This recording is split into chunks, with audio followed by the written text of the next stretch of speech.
The Atelier series is one that I had no idea existed until Atelier Ryza, as I'm sure many of you are in the same boat. So after last year's Ryza 2, I can now say I am a fan of the series. Well, little did I know after doing a little research that the Atelier series has existed for many years and spans a ridiculous 22 mainline titles. And although I wish I did, I simply don't have the time to go back and play all past entries. But I am all on board for the Atelier series as it moves to the future along with me on the ride. Now that brings me to Atelier Sophie, specifically Atelier Sophie 2, The Alchemist of the Mysterious Dream, which is a direct sequel and follow-up to the 2016 release Atelier Sophie and The Alchemist of the Mysterious Book. And with that, brings me to the first burning question that anyone clicking on this video more than likely has. Can you play Atelier Sophie 2 with no prior knowledge of the original game?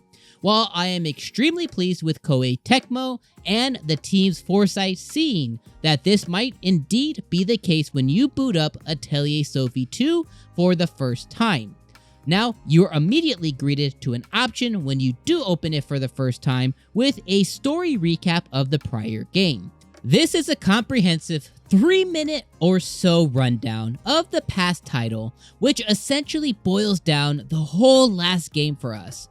In the last game, Sophie, wanting to follow in her grandma's footsteps and be an atelier, but not knowing how, she finds a book. This book happens to talk.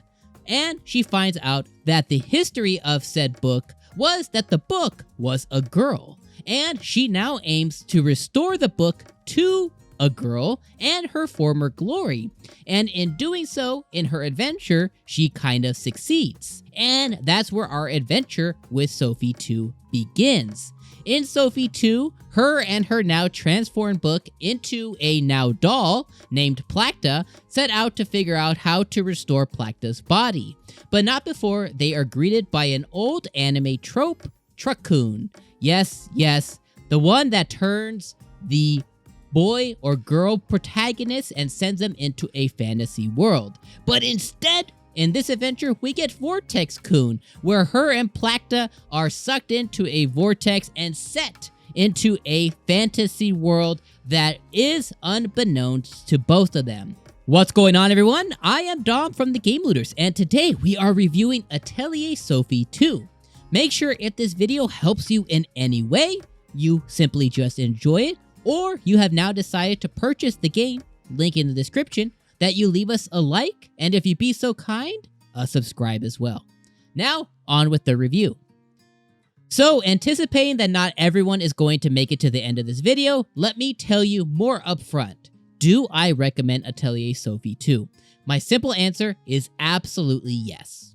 Atelier Sophie 2 is one of this year's best looking entries on the Nintendo Switch. It follows suits with the really well designed Ryza and Ryza 2 before it. Obviously, it uses the same graphics engine to run this, but where Sophie 2 for me stands apart is in this world that it was created.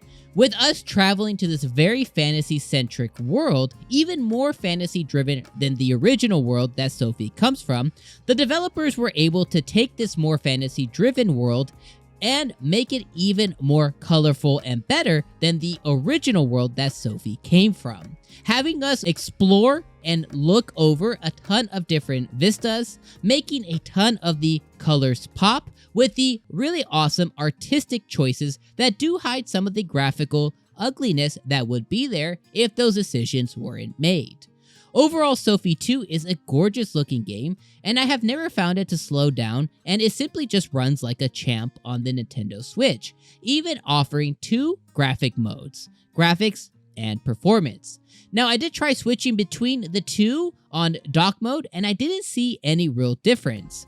When I swapped over to performance mode, I really just noticed some of the aliasing. So what I did was kept my experience on graphics mode, and it ran and looked great. The sound design of Sophie 2 is a mixed bag, but not for the apparent reasons. Let me start with the good.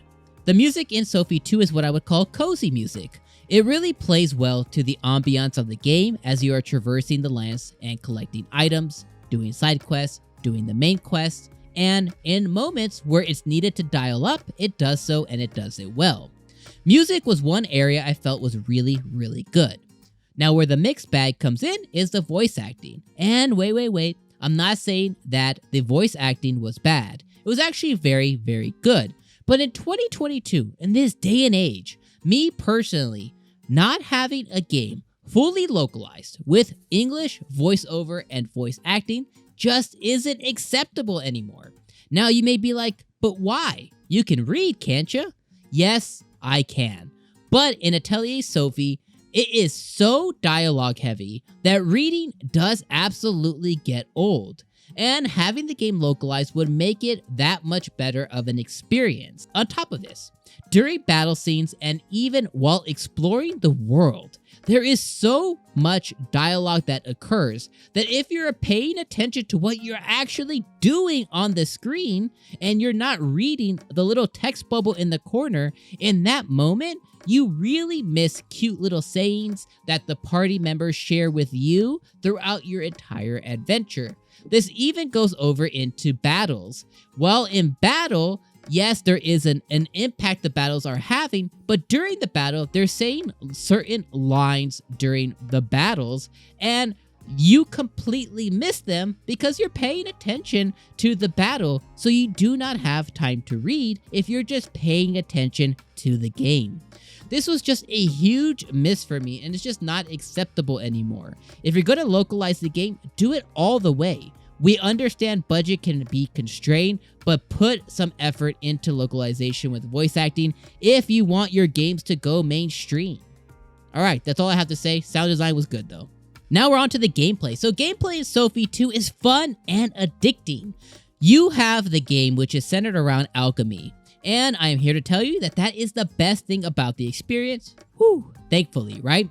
You're going to be spending countless hours over a basin in the atelier.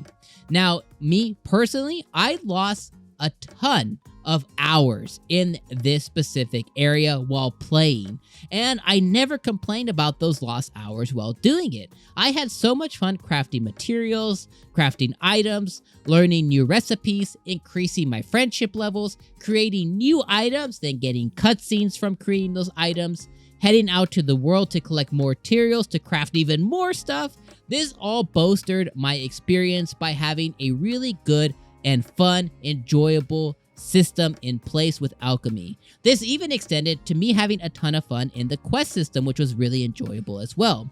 The quest system, specifically like the side quests, has you going into a guild hall where you'll collect quests from the sleepiest character in the game and raising your adventure level while doing it. This was a fun and enjoyable gameplay loop, and on top of that, this had a great story as well that let you carrot first, as you tried to piece together the fact that you got isekai'd or sent into this alternate world. There's time travel amidst, you meet your younger grandmother, a different version of one of your friends, but ultimately you end up finding yourself and the reason that you are here. It also helps that during your experience, there's a fun battle system that was also similarly featured in games like Ryza, back where you have a turn-based battle system that is a fun loop, where you have skills, attacks, duo attacks, blocks, parries. Easily, you have a ton of different ways to defeat enemies. And once you find that perfect party to where you can have adjutants or backup party members as well. So overall, the game is not very difficult, as I did play on normal, which is where the experience is supposed to be had at, but there is a lot of variety in the different modes and difficulty, whether you want to make it harder or easier. In conclusion, Atelier Sophie 2, although is a sequel, might as well just be a new game. With the premise of the story that takes place, needing to know who or what came before it is not needed to have a great time in Sophie 2. Instead, you get treated to a fun adventure with a really endearing story and character development with fun narratives, thrilling battle system, and once that you have explored and unlocked everything, becomes a component you don't mind grinding away at. It also has awesome exploration and the most robust crafting mode in any game with alchemy, and all while looking amazing on the Nintendo Switch, making for an experience that I'm sure you will fall in love with. Over here at the Game Looters, we are giving this a highly recommend. We don't really traditionally do review scores, but every now and then we'll bend the rules and we'll do one. So if we had to give Atelier Sophie 2 a review score, we would give it an 8.5 out of 10. We hope you enjoyed the review. Make sure you guys leave a like and a subscribe. And if you decide to jump into Atelier Sophie 2, we hope you have a great time. We'll see you on the next video. Peace.